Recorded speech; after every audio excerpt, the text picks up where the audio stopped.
Haircut. When there's a ghostwriting scandal here, I missed quite a good opportunity for a reasonably funny joke. So I'm going to tell that joke now. Cast your mind back to November time with all that faff going on. Let's be method with this. Imagine you're actually there. Golly, what a palaver it is in November. And then I come along and say, you know, I don't think this will affect Zoe's sales one bit. I mean, the Bible is still the best-selling book in the world, and God didn't write that himself. Boom! Thank you very much. To be honest, that whole thing was such a non-issue for me. I read the book, I thought it was okay. I'm not the target audience, as a 25-year-old male, for a book written by Zoella, but I thought it had potential even if it did miss a few targets here and there. I didn't have a massive problem with the authorship thing. I mean, I know the problem is authenticity, but Zoe isn't the first and she definitely won't be the last to use a ghostwriter, and I feel like she was unfairly made a bit of a scapegoat for the whole industry's problem. But it didn't stop there. There was a whole deluge of YouTuber penned tomes, many of which I've read, and I'm going to sneak in a little plug for Carrie's book here because I've read this one and it's adorable. It's like taking her around with you everywhere in your bag. But the sheer volume of Tube books led to a bunch of honesty hour mutterings about how A, it's shocking that so many YouTubers want to write books these days,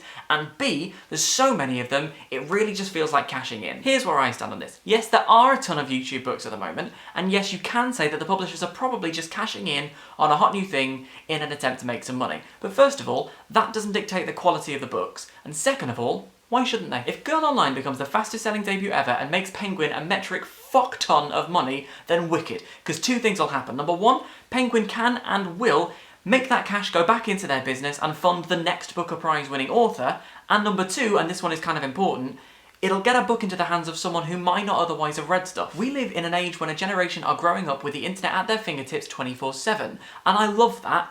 Obviously. It's still wicked that a young person can be encouraged to go into a bookshop and pick up a good old-fashioned book. And once they're in there, who knows where they're going to go? Girl Online could start for someone a reading journey that lasts them their whole life. And I think that's something we can't afford to balk at. Now, a part of me is saying this because I'm fiercely protective of YouTubers and I think they should be given every chance to make a career for themselves, and also because I know and love several of them who are releasing books soon.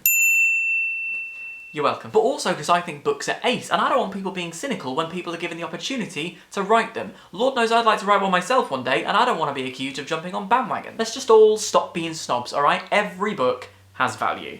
Even this one. You want it, you got it, baby, I growl. Making quick work of covering my cock, I stare down at the insatiable Miss Steele.